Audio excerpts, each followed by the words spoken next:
Espacio en Blanco, en Radio Nacional de España, con Miguel Blanco.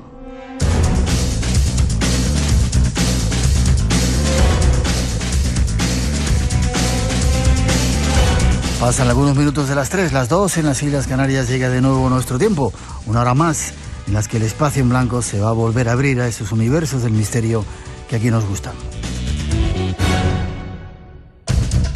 Gracias a todos por seguir ahí en esta sintonía, en la de Radio Nacional. Gracias también a esa legión increíble que nos descargáis en el podcast, más de 100.000 personas, y también a todos esos que nos escuchan desde cualquier parte del planeta. Un honor sentiros y saber que estáis ahí.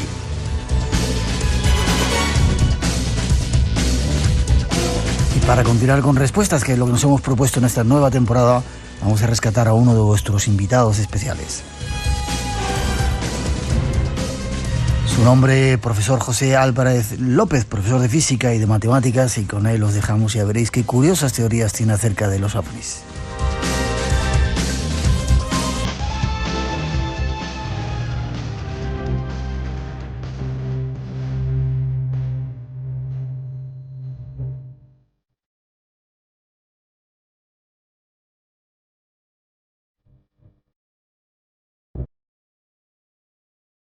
La humanidad tiene una asignatura pendiente: buscar las pruebas de su origen.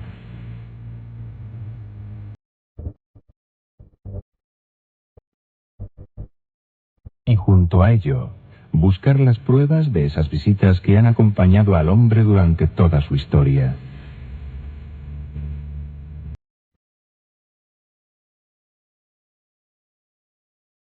Se han buscado desde muchos puntos de vista, desde la religión, la filosofía, la biología, la historia.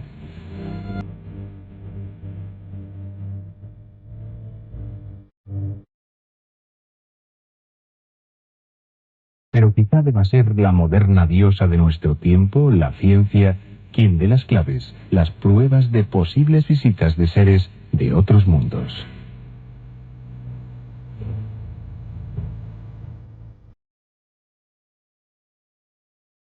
Nuestro invitado se atreve a ello. Quizá ahí cerca esté nuestro origen. Escuchemos.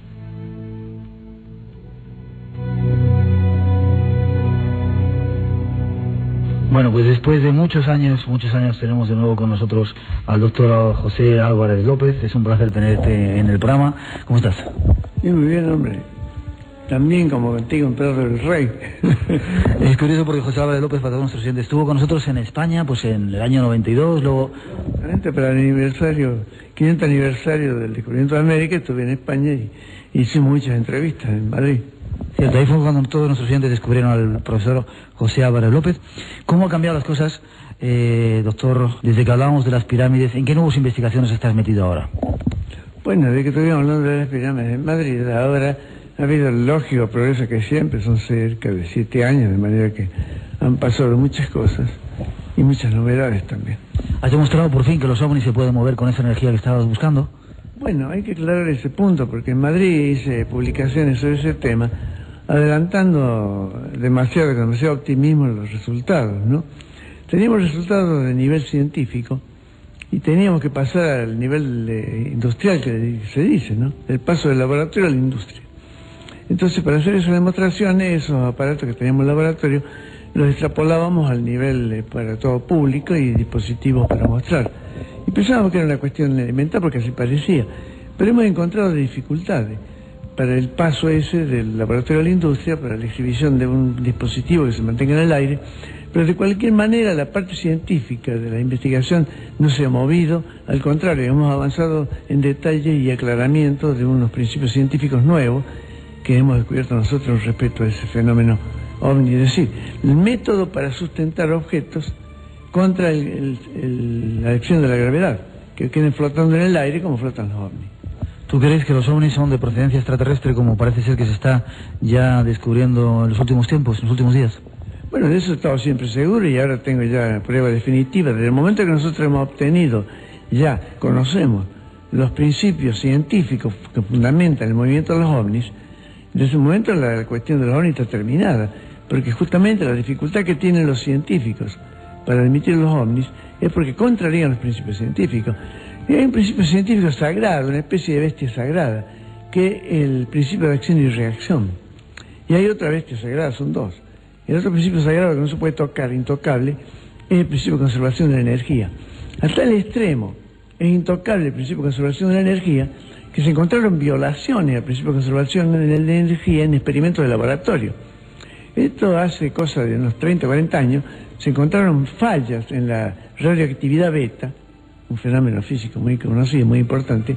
Se encontraron excepciones y fallas del principio de conservación de la energía y del principio de conservación de la cantidad de movimiento, dos principios que se violaban en la radioactividad beta.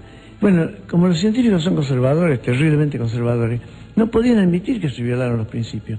Y entonces inventaron el neutrino. El neutrino fue inventado por Enrico Fermi para salvar estos dos principios. O sea, el neutrino es un puntal que salvó el principio de conservación de energía y el principio de conservación de la cantidad de movimiento. Con lo cual, Fermi lo que logró fue impedir que los físicos terrestres pudieran llegar al descubrimiento de los principios de los ovnis. Es decir, a los principios de una física diferente que hay en la galaxia, que fundamentan los ovnis, y que se basa precisamente en la violación del principio de conservación de la energía y la violación del principio de conservación del movimiento. Entonces, Fermi lo que hizo a la humanidad fue una triste y lamentable contribución, pues que constituyó un error que todavía se constituye en una barrera que impide a la humanidad tener el conocimiento de cómo funcionan los ovnis y menos aún fabricarlos. Pero esa barrera la has salvado tú ya, demostrando que los ovnis pueden funcionar, que hay una energía que les puede dar vida y forma, ¿no? Bueno, te corrijo, no se trata de una energía, se trata de un nuevo tipo de fuerzas. Para los físicos muy diferente, para el público en general es lo mismo, energía y fuerza. Nosotros los físicos distinguimos claramente, y lo que hemos nosotros descubierto es un nuevo tipo de fuerza. El nuevo tipo de fuerza es una fuerza que tiene la característica de violar el principio de acción y reacción. Te lo enuncio rápidamente. Que sea facilito la forma, para entenderlo todos. No, yo soy famoso por ser didáctico, todo el mundo me entiende, lo cual me quita muchos méritos, ¿no? Porque el mérito consiste en ser complicado. Bueno, entonces la cuestión es esta. El principio fundamental al que me refiero es la tercera ley de Newton, que es uno de los tres fundamentos de la mecánica, nada menos, que es la sustentación de toda la ciencia. Toda la ciencia se apoya sobre la mecánica de Newton. Y la mecánica de Newton se apoya sobre el principio de conservación de la cantidad de movimiento, que se enuncia así, tercera ley de Newton. A toda acción corresponde una reacción igual y contraria. Eso lo sabe todo el mundo. Cuando tiramos un tiro, tenemos un culatazo. Cuando nos ponemos en una lancha en el río y le ponemos en movimiento el motorcito, vemos que primero se corre el agua y después nos corremos nosotros. Y cuando un helicóptero funciona, tira aire para abajo. Y bueno, son pruebas del principio de acción y reacción, nada más. Y en eso está basado esa nueva fuerza que tú dices en la que los ovnis pueden moverse.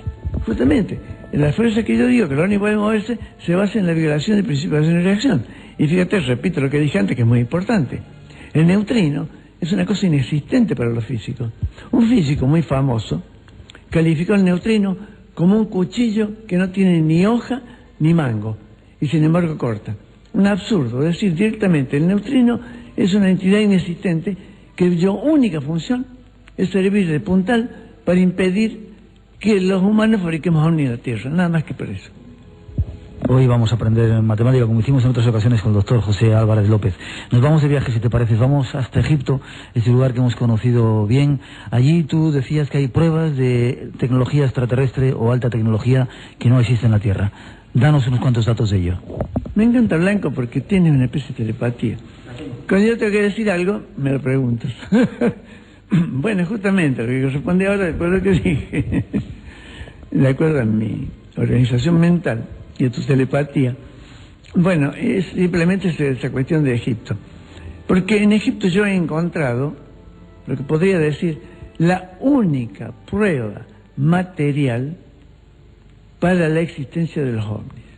Fíjate bien, ¿eh? Digamos, para resumir y aclarar, no se conoce una sola prueba material de la existencia de los ovnis. Y esto es un problema muy serio para toda la gente que somos aficionados a los ovnis, que creemos, porque si no hay ninguna prueba científica, o material, mejor dicho, que demuestre la existencia de los ovnis, y no la hay esa prueba. Estoy de acuerdo con eso. Y eso es un grave problema. Al no conocerse ninguna prueba y voy a aclarar este detalle que es importante, porque dicho así, como lo dijo Jorge Suárez, no es la frase completa, falta un pequeño detalle, hay un ítem que no está aclarado, ¿no? Y es este, y lo voy a aclarar. Lo que hay que decir de lo que es esto. No se conoce ninguna prueba de nivel científico que permita decir que los ovnis existen. Eso es la realidad. Pruebas hay de la existencia de los ovnis, los testigos son pruebas, fotografías son pruebas, pero no son pruebas científicas. Por este motivo, porque entre la prueba científica y la prueba jurídica hay una íntima relación, en el sentido de la exigencia que tiene el juez antes de dar un fallo. Tiene que tener lo que se llama la prueba jurídica. De esto, en mi libro El enigma de las pirámides, he dedicado 4 páginas glosando lo que escribe Petri, el más importante de los arqueólogos, en su libro The Pyramids and Temple of Giza.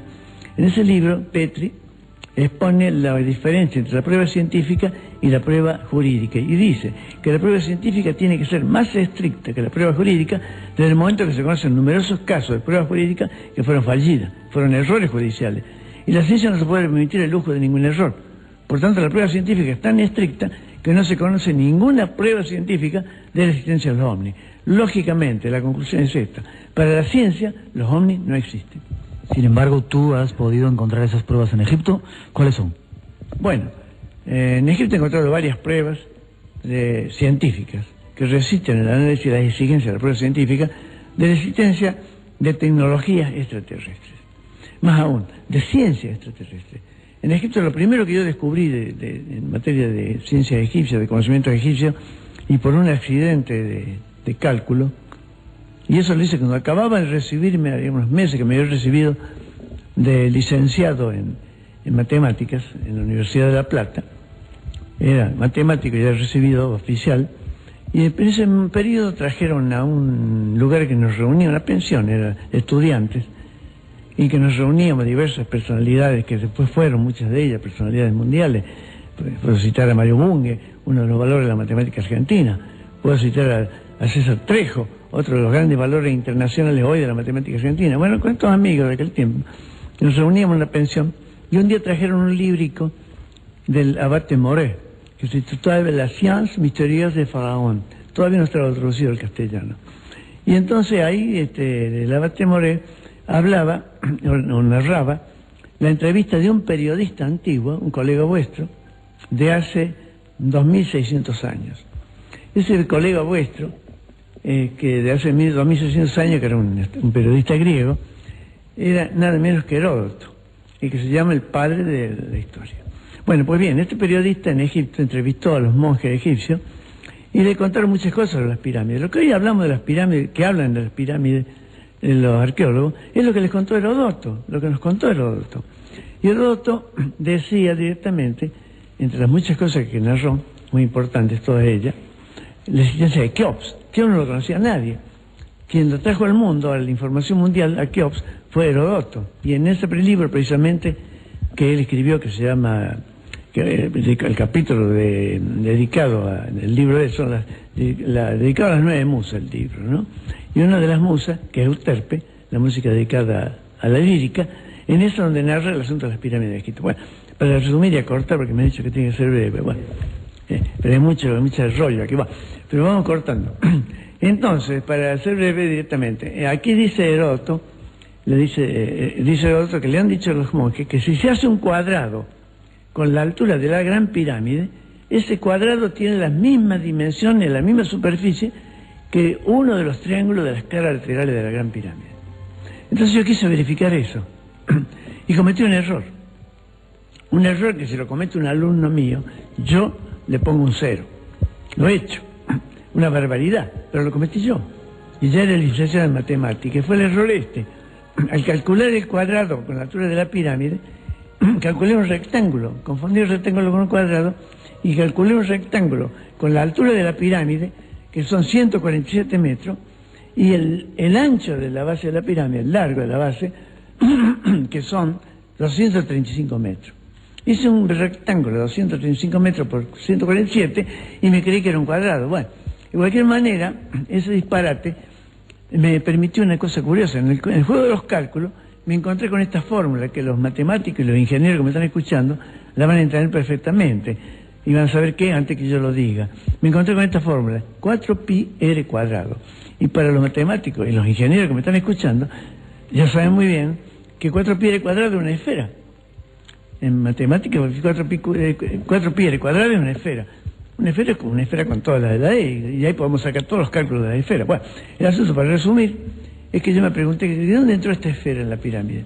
Y yendo para atrás, descubrí el error. Pero era tarde cuando descubrí el error, porque este error me permitió descubrir los teoremas métricos. Los teoremas métricos son un planteo de una medicina revolucionaria desconocida para los matemáticos terrestres. Este trabajo lo publiqué hace 20 años en el Enigma de las Pirámides y no se han querido enterar los científicos, ni los matemáticos. Es curioso que los matemáticos no se hayan querido enterar de la existencia de los teoremas métricos, que constituyen la esencia de la matemática extraterrestre. Y si estoy hablando de matemática extraterrestre y la tengo publicada y demostrada y reconocida por matemáticos que he entrevistado, que es una matemática desconocida en la Tierra, o sea, una matemática extraterrestre, y se ha publicado y no le he prestado atención, esto es muy serio. Significa que hay una especie de destino humano, una especie de mente cósmica que cubre todo, y que impide a los humanos que tengamos acceso a los conocimientos extraterrestres. Nada más ni nada menos. Bueno, la cuestión es que al descubrir esto, yo me encontré posición de una matemática. Y para decirlo en forma simple y descalificar todo lo que he dicho, porque cuando diga esto, me vengo abajo todo el estatus científico que en este momento he logrado con lo que he dicho, pero no me importa, porque en honor a la verdad, a los científicos no nos interesa el estatus, y les diré esto. El principio de la matemática extraterrestre lo conoce todo el mundo. Es una prohibición más que tenemos en la Tierra. Y entre esa prohibición está esta prohibición que voy a mencionar. Y es la que todos vosotros sabéis, porque habéis todos ido a la escuela, y todos nos ha enseñado el maestro o la maestra esta noción. Niños, no olvidéis nunca que no podemos sumar caballos con manzanas. Muy bien, este principio, la posibilidad de sumar caballos con manzanas, es la base de los teoremas métricos, la base de la matemática extraterrestre y la esencia y el motivo que tuvieron los extraterrestres para edificar la Gran Pirámide. Nada más ni nada menos. Todo eso lo explicaste en otro tiempo cuando estuviste en el programa, pero además de eso, que ya es tremendamente importante, aportaste otra serie de pruebas de esa tecnología extraterrestre, como era un taladro y otra serie de cuestiones. ¿Nos lo puedes...?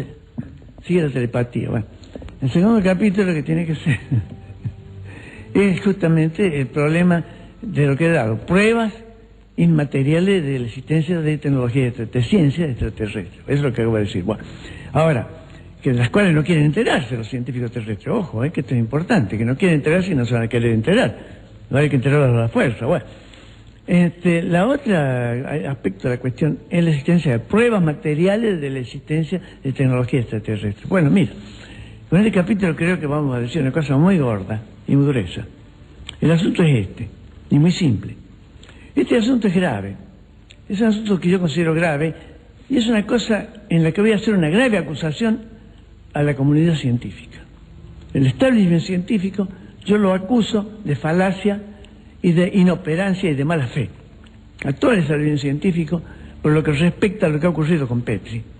Petrie fue el más grande de los arqueólogos, el creador de la arqueología científica y el más capacitado de todos los arqueólogos que ha habido hasta ahora. Sus obras fundamentales son muchas, pero su obra fundamental es The Pyramids and Temple of Giza, Pirámide y Templo de Giza, del Cairo. Bueno, en esta obra fundamental, Petrie hace las demostraciones de la existencia de un taladro, una máquina que tenían los fabricantes, los que construyeron la Gran Pirámide, que tenía un poder de penetración de la piedra, un taladro para horadar piedra, tan potente que los taladros nuestros son directamente ridículos al lado del taladro que tenían los egipcios. El taladro egipcio era tan poderoso que Petrie se quedó asombrado de ver que en las pruebas de las piedras que habían sido taladradas por el taladro se veía la huella de la herramienta que entraba avanzando medio centímetro por vuelta. Esta es la fotografía que publicó Petrie en el libro, y que están prohibidas de publicar porque no se publican más, son tabú para los científicos. Entonces se ve ahí la huella como baja, que baja un dedo por vuelta, y bien clarita. Ahora, Petrie encargó el estudio de este problema técnico, puramente tecnológico, se le encargó al profesor y ingeniero Benjamin Baker, Benjamin Baker es famoso mundialmente, era un ingeniero de principio del siglo, famoso mundialmente porque fue el creador de las mejores máquinas de herramientas que tenemos hoy. Los tornos nuestros de los talleres modernos y de las industrias modernas tienen una caja de engranaje que se llama caja Norton, y que en honor de uno de los ingenieros de este equipo. Pues bien, el informe Baker ocupa 4 páginas en la obra de Petrie que he citado sobre las pirámides de Egipto. Bueno, en estas 4 páginas comienzan así. Dice el ingeniero Baker: si un ingeniero moderno fuera capaz de reproducir la herramienta antigua, no solamente sería millonario, revolucionaría la industria moderna. Pasa después en 4 páginas a estudiar las posibilidades de funcionamiento de este taladro y las va desechando. Al último llega a la conclusión de que no tenemos ninguna explicación para el funcionamiento de este taladro antiguo. Dice, y termina el informe con este cierre, que lo voy a repetir porque es muy importante. Muy importante, dicho por uno de los más grandes ingenieros de la historia de la ingeniería, y al mismo tiempo un ingeniero inglés, que son gente sobria, muy medido en sus expresiones, y que usa amplificativos que son propios más bien de un latino, ¿no? Por ejemplo, fíjense el informe Baker cómo termina. Dice: si un ingeniero, eso es lo que dice al comienzo, si un ingeniero fuera capaz, etcétera, etcétera. Bueno, pero termina así: no queda otra explicación para el funcionamiento del taladro egipcio que una enorme presión sobre la herramienta que nuestros taladros modernos no pueden resistir. Un taladro moderno de acero al cromo y puntas de diamante, el máximo peso que resiste son 50 kilogramos. Pero la herramienta egipcia llevaba indudablemente, fíjense el subrayado, indudablemente más de 2.000 kilogramos. Ya ven ustedes el abismo que hay entre la máquina herramienta de los extraterrestres, porque no pueden ser de los egipcios, no tenían capacidad para eso, la máquina herramienta de los extraterrestres y la máquina herramienta nuestra. Las nuestras son inofensivas, son trabajos rurales, propios de indígenas primitivos, comparado con la herramienta antigua. Lo curioso es que todo eso está ahí en Egipto, está en los museos, en el Museo del Cairo y en lugares, esperando un poco que vayan las miradas expertas como la tuya para descubrirlo. Fue curioso, te cuento yo una historia. Estando en el Museo del Cairo, un avión del tiempo de los egipcios, decían que 4.000 y 5.000 años de antigüedad, estaba allí perdido entre los miles de objetos que hay en el museo. Cuando hemos vuelto un tiempo después, ese avión había desaparecido. Parece que todas las pruebas que van en contra de la arqueología oficial desaparecen del museo, curiosamente, ¿no? ¿Por qué? Bueno, esta vuelta te va a recibir el brujo, porque iba a decir eso. Lo has dicho tú, bueno, yo lo repito. Bueno, ahora soy yo el que repito lo que dice tú. Bueno, es curioso esto, no hay demasiada telepatía, esto ya es magia. Bueno, está llegando entonces la nueva era. Ya nos comunicamos telepáticamente. Bueno, el asunto es así.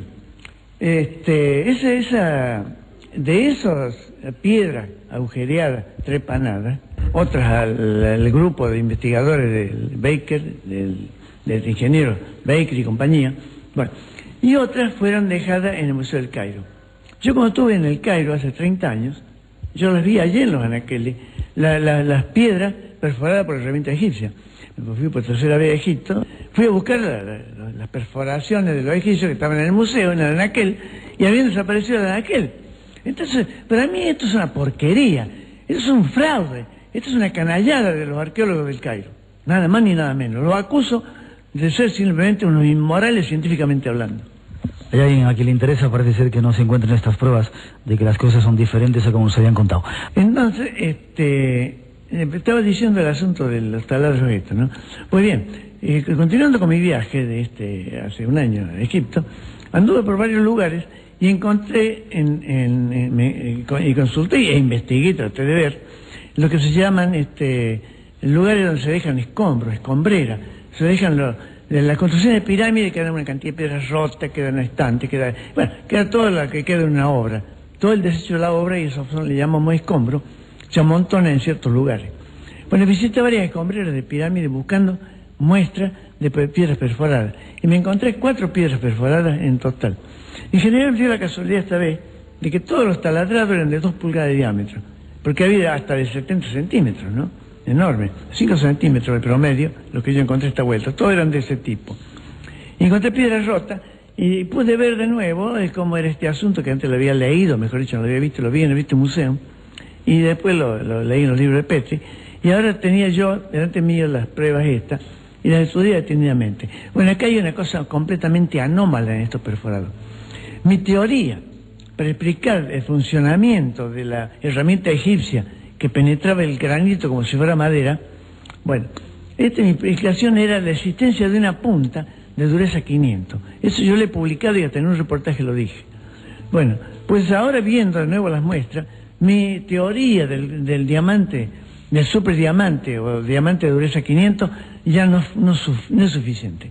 Acá hay otra cosa, porque el diamante de esa dureza o el material de esa dureza hubiera dejado una situación abrasiva, arrasada la piedra, y hubiera dejado un perfil perfectamente reconocible. Pero acá no. El perfil era un perfil que, si lo hacemos en un corte, era sinuosoide, suave, y tocándolo con los dedos era brillante, a la vista era brillante, estaba pulido a espejo, y era de una suavidad mayor que la de esta mesa. Era un espejo. Ahora, ¿eso cómo se puede hacer? Ningún método de ruptura de la piedra por abrasión, como son las herramientas que fabricamos nosotros, puede producir eso. Para eso tendría que ser un sistema láser, pero el láser no podría dar ese perfil de corte que tiene ahí.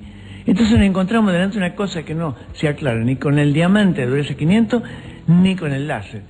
Y lo digo directamente, lo que voy a decir es una impudicia científica. Pero lo voy a decir porque no encuentro otra hipótesis. Si alguien encuentra una mejor, que me la dé. Pero yo por ahora la única explicación que encuentro es la existencia de algo que nosotros todavía no hemos incorporado ni a la ciencia ficción. Y es esto. Para mí, lo digo en todas las letras, mi hipótesis que me acerca al funcionamiento del taladro esquisto tal como lo he visto yo, es un trépano de antimateria. De la antimateria nosotros hablamos mucho, conocemos poco y producimos muy pocas cantidades microscópicas de antimateria, partículas. Bueno, acá había un trépano de antimateria que iba haciendo desaparecer la materia a medida que penetraba. Fíjense el grado de tecnología que significa eso, ¿no? Y os voy a decir que hay aspectos de la tecnología que yo he investigado en las pirámides, ¿no? Y en otras cosas, que superan aún esta barbaridad de un trépano de antimateria.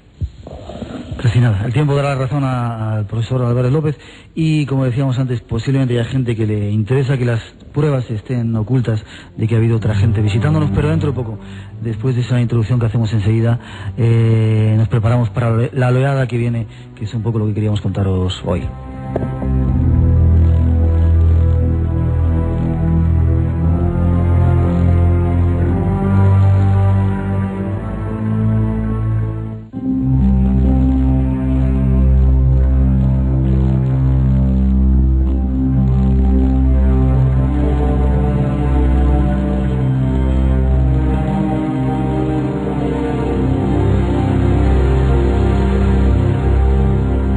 El comportamiento de esas supuestas visitas de seres de otros mundos es incomprensible.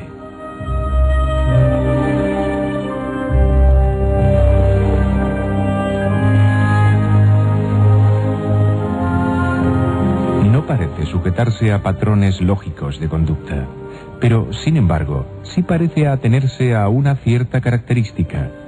A veces se producen, en unas determinadas condiciones concretas, oleadas muy intensas.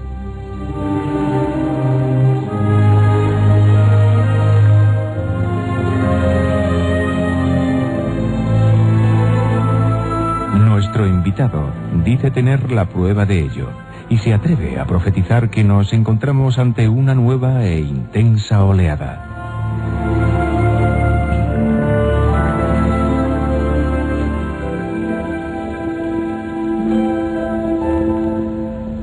Algo que muchos esperan. Una visita masiva de estos seres parece próxima. En las matemáticas se encuentra la respuesta. Escuchemos.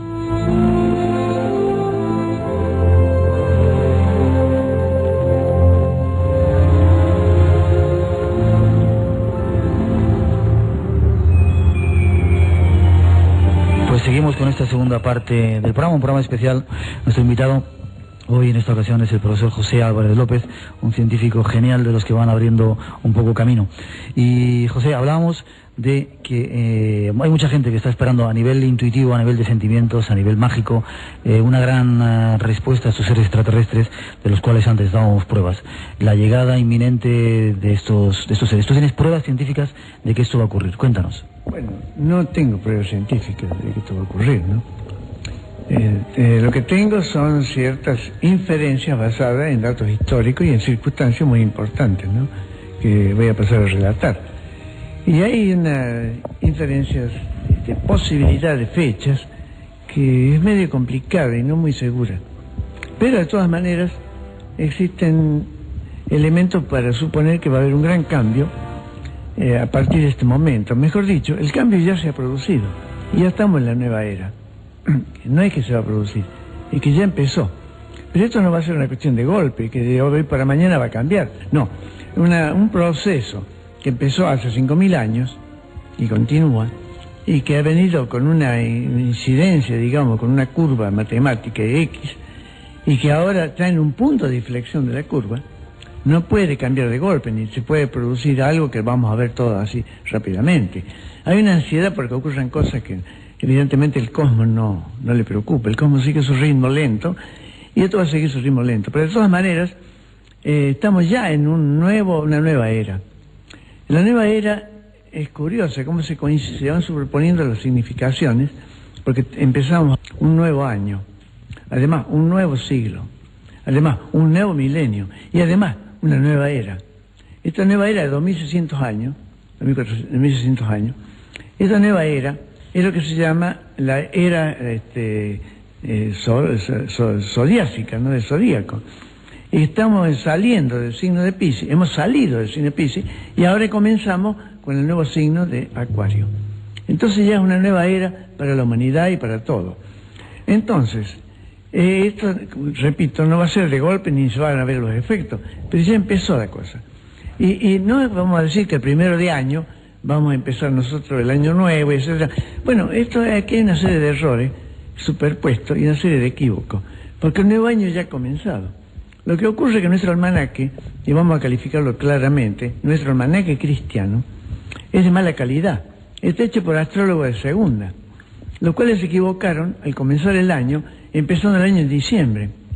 Es decir, el año empieza propiamente en el solsticio de invierno, que es el 24 de diciembre, y después viene la semana siguiente, está el nuevo año. Bueno, de cualquier manera, el año comienza en el solsticio para el almanaque cristiano, o sea, la fecha de Navidad, el nacimiento de Cristo. Pero es un almanaque equivocado, repito. En cambio, evidentemente que los astrólogos judíos eran mejores, y hicieron las cosas mucho mejor. Con eso que dices se van a enfadar mucha gente, ¿eh? Con eso que dices se va a enfadar mucha gente. Bueno, a mí no me importa que se enfade, yo digo lo que yo pienso. Si alguien se enfada, corre por cuenta de él. Entonces, ocurre lo siguiente. En cambio, los astrólogos judíos hicieron las cosas mejor. Porque en astronomía, nosotros empezamos las efemérides y el punto de partida de los años astronómicos se hace en lo que se llama el punto vernal. Y el punto vernal corresponde al equinoccio. Y el almanaque judío justamente empieza como corresponde, en el equinoccio. Tanto es así que el almanaque judío ha empezado el día 10 de septiembre de 1999. Yo, para redondear, y como soy matemático me gusta usar las coincidencias matemáticas y hacer cifras mnemotécnicas, empiezo la nueva era esta que he hablado en el día 9 del 9/99. Y ahí empezamos ya, o sea, como ya pasó, estamos en la nueva era. De paso hago una observación curiosa. Este primer Congreso Internacional de Ornilogía se ha hecho con tanto acierto que no creo que hayan sido astrólogos los que lo han planeado, porque está justo al comienzo de la nueva era. Yo lo veo esto como una simple coincidencia, porque voy a aclarar, las simples coincidencias también existen. Bueno, de todas maneras, el asunto es este. Empezó ya la nueva era, como estaba diciendo. Pero fijaos bien, ¿en qué año empieza? En el almanaque judío empieza en el 5.760 años desde el comienzo del almanaque judío. Ahora, ¿qué comentario merece esto? Bueno, vamos a aclarar un punto. Hace un rato, es decir, en otra entrevista, yo dije que no había pruebas materiales de la existencia de los ovnis. Bueno, no solamente no hay pruebas materiales. Yo descreo de toda entrevista entre terrestre y extraterrestre. O sea, dudo de todos los contactados. Aunque ha habido casos de contactados que yo he entrevistado, que habría que creer que han sido contactados, pero no sacaron nada en limpio. Fueron a ver a los extraterrestres y se vinieron con las manos vacías. O sea que esos contactos que ha habido no han servido para nada. Peor aún, a mí me han dado por lo menos una veintena de páginas escritas con ciencia extraterrestre por comunicaciones de los científicos extraterrestres a estos medios ni lo que sea, y los reporteros y también los contactados que han tenido esa entrevista. Y les puedo decir que esta docena de páginas que yo he tenido en mis manos y la he estudiado son una docena de páginas disparatadas, de gente que no solamente no conoce ciencia terrestre, sino que tampoco conoce ciencias extraterrestres.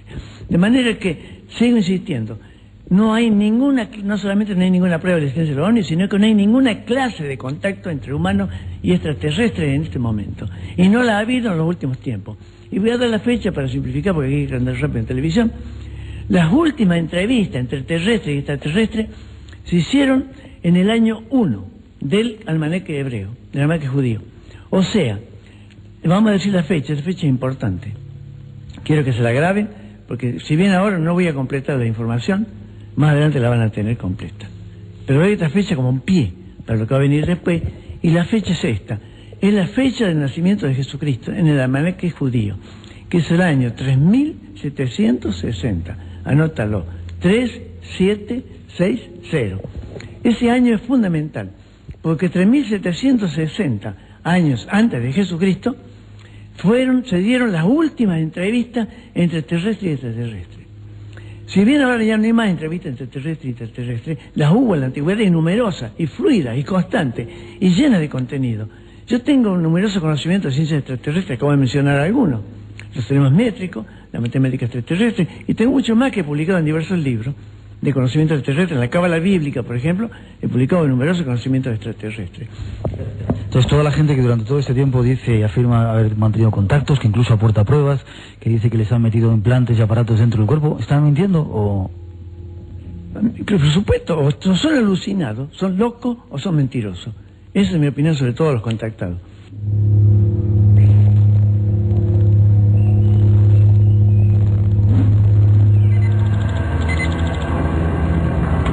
Espacio en blanco.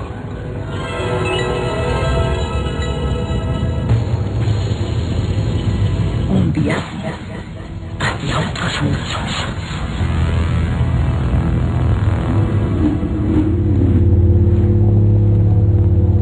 Decías que se podía esperar una oleada de ovnis. Desde el año 3760 los seres humanos no se comunican con los extraterrestres, pero sí parece que se va a volver a comunicar. Lo que acabo de mencionar, y podría mencionar mucho más, y en la conferencia que voy a dar más pruebas. Hay muchos más elementos que aquí no puedo aportar, porque la velocidad de la televisión no me lo permite, ¿no? Bueno, de cualquier manera, la síntesis de todo esto es la siguiente, muy simple. Ya no hay más contactos de hace 5.760 años. Se hicieron los últimos contactos. Y los últimos contactos, la Tierra en este momento es un planeta que está en cuarentena. ¿Por qué está ahí? No es muy fácil, es cuestión de lógica. Just logic, simple logic. Es una cuestión muy simple. ¿Por qué la Tierra es un planeta aislado? Es un planeta que está en cuarentena, aislado de toda comunicación con el exterior. Y nadie lo visita, ni nadie puede salir de aquí. Y está en cuarentena simplemente porque si viene cualquier extraterrestre aquí, es un planeta lleno de virus, lleno de bacterias, lleno de putrefacción por todos lados. Los mares, ya sabemos que los mares están podridos, los ríos están podridos. Uno toma agua de un río y se enferma. Se come unos productos del río y le hacen mal. Bueno, en síntesis. Y toda esta contactación, toda esta putrefacción y esta infección que hay en el planeta, hace que cualquier extraterrestre que llegue aquí no vive 24 horas. Le va a pasar lo que le pasa a los bebés de burbuja. Cuando se rompe la burbuja y entra aire, se mueren inmediatamente. Un extraterrestre es como un bebé de burbuja, porque hay que suponer que en las galaxias han suprimido estas pestilencias que tenemos aquí todavía, de las cuales nuestra tecnología hasta ahora ha suprimido una sola, ojo, ¿eh? El único virus que nosotros hemos eliminado es el virus de la viruela. Los demás subsisten, hay miles de virus. Bueno, en los planetas hay que suponer que los han eliminado a todos, y estos seres son verdaderos bebés de burbuja, son seres de burbuja, que no pueden venir a la Tierra. Así que para andar en la Tierra, un extraterrestre tiene obligadamente, a menos que se condene a sí mismo a muerte, y esto es una cosa lógica, cualquiera lo puede pensar, no es para un científico, ¿no? Cualquiera inteligente se da cuenta de esto, que viene un ser que no está preparado, que no está vacunado contra la cantidad de pestilencia que hay en la Tierra, y va a reventar. ¿Cuánto dura un extraterrestre en la Tierra? Menos de 24 horas, y después la entierra. ¿Y qué tiene que hacer un extraterrestre para visitar la Tierra? Tiene que hacerlo con escafandra, no tiene alternativa. Bueno, muy bien, las entrevistas antiguas que había entre los extraterrestres y los humanos se hacían con seres con escafandra que venían a Sumeria. En el Golfo Pérsico aparecieron los Oannes. Tenemos mucha bibliografía sobre los Oannes. Entre paréntesis, esa bibliografía de los Oannes le he sacado yo de un libro casi desconocido de Carlos Sagan, que fue el primero que publicó, que iba en segundo lugar, era Melnikovsky, no sé cuánto, un ruso, y después Carlos Sagan. Es el primer libro publicado. En ese tiempo todavía Carlos Sagan se atrevía a hablar con franqueza. Después se vendió al establishment y dejó de hablar de ovni y de esas cosas. Entonces, en esa época, Carlos Sagan todavía era un omnílogo, publicó ese libro. Y en ese libro publica varias fotografías, entre las cuales están los Oannes de los sumerios.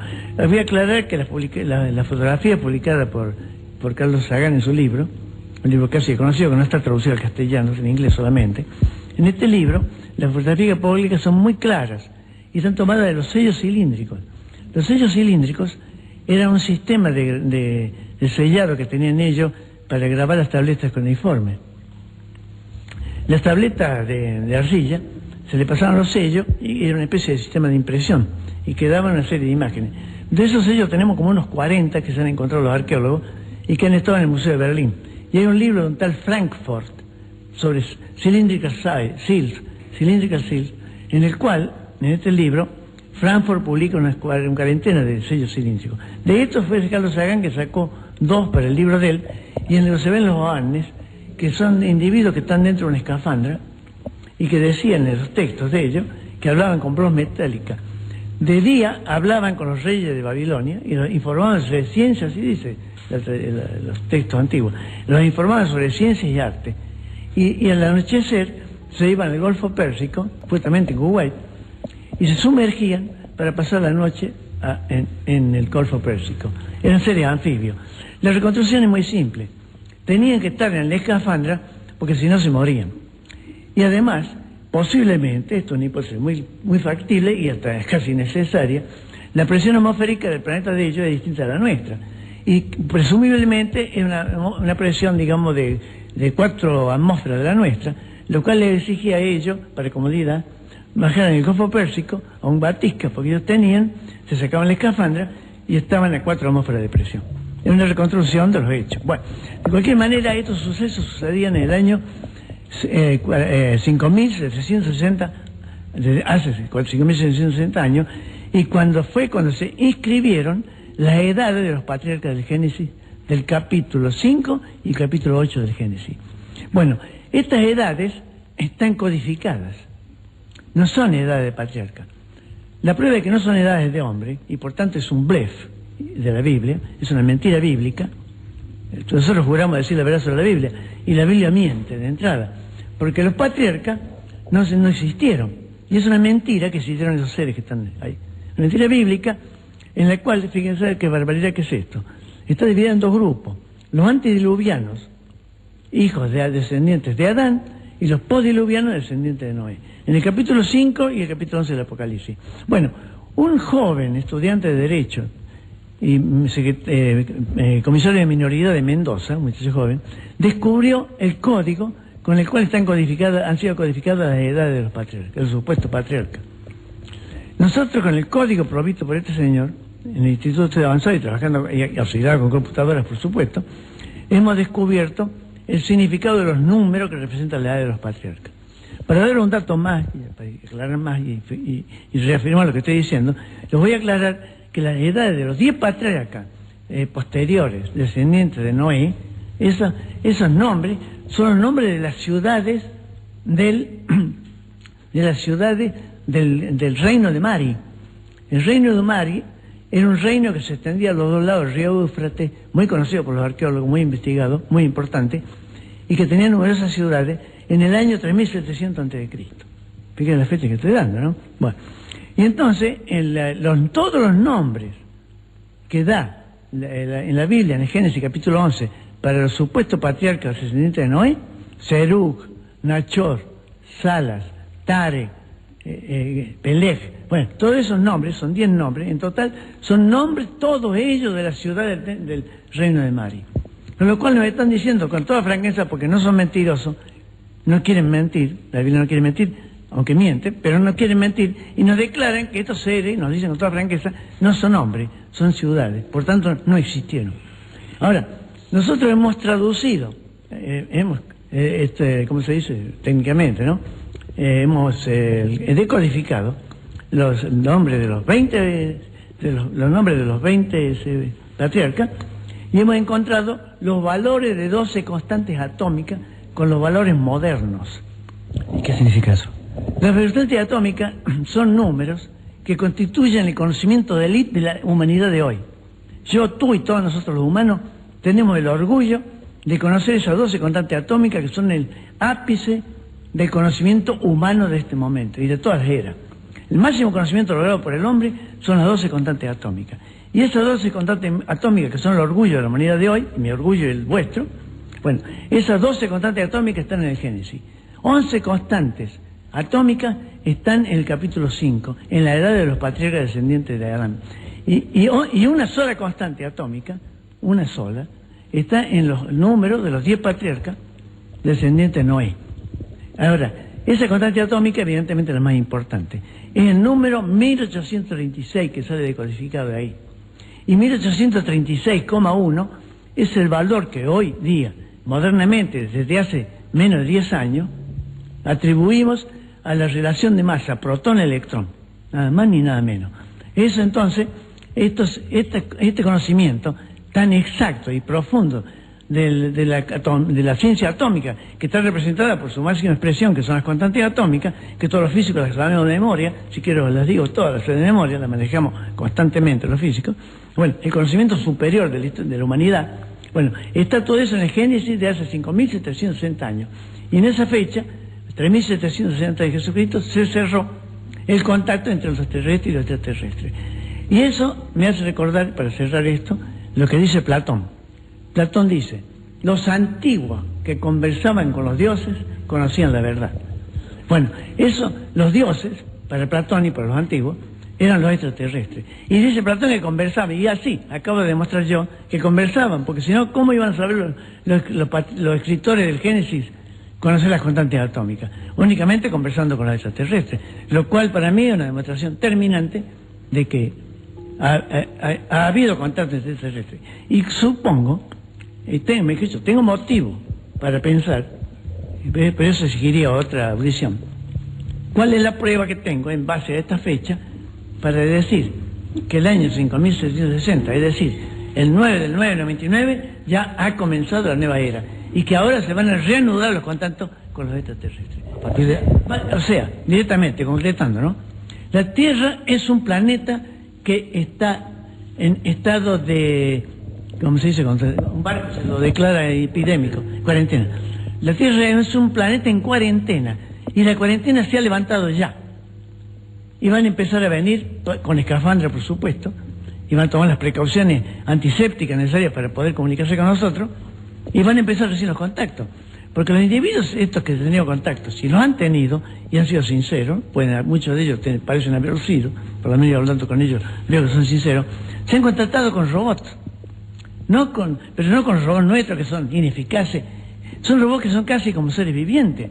Porque imaginaos vosotros, en una civilización, nosotros ya somos capaces de construir robots que son muñecos o maniquíes muy parecidos a seres humanos. Podemos hacerlo, ya, hoy. Y dentro de 1000 años, ¿qué podemos hacer? Robots que van a ser iguales que nosotros. Bueno, exactamente, ellos los hacen y que posiblemente sean con esos seres con los que han conversado los supuestos contactos. Nada más por hoy. Nos prepararemos para esos próximos contactos que vienen. Ha sido un placer que de nuevo hayamos estado juntos. Profesor José Álvarez López, te espero ver en cualquier parte del mundo, en Egipto, en Capilla del Monte, en España, en cualquier otra parte. Ha sido un placer que estés con nosotros. Gracias. Bueno, un plato volado.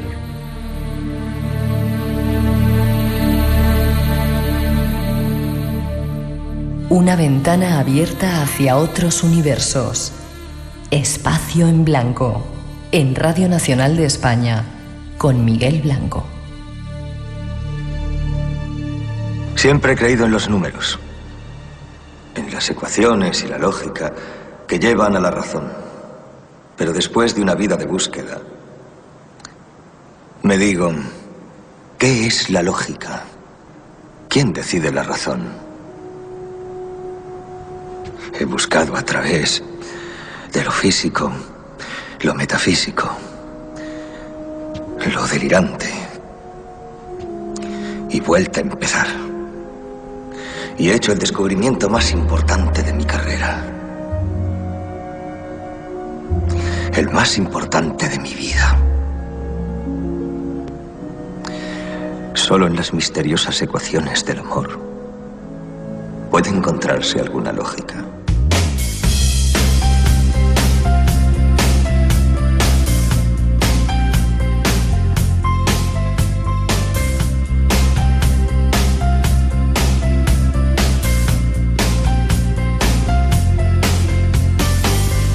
Estaban las aportaciones del profesor. Todo un placer volver a sentirle aquí en el programa, en la radio. Y eso nos indica que cada día la ciencia está más cerca de postulados con algo más de espíritu, y eso nos hace felices.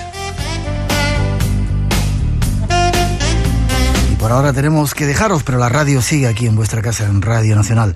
En una semana más, nuevos invitados especiales esperan. Y el espacio en blanco volverá a abrirse a ese mundo del misterio para buscar respuestas. Saludos en nombre de todo el equipo, incluido César Díez Azcárate, nuestro compañero que controla nuestro mágico sonido. Feliz semana, disfrutar de la semana, felices vacaciones si estáis haciéndolo, y con la invitación a que sigáis aquí en esta sintonía hasta las 4, os dejamos con un poquito nuestra mejor música. Cuidaros, nos vemos en una semana.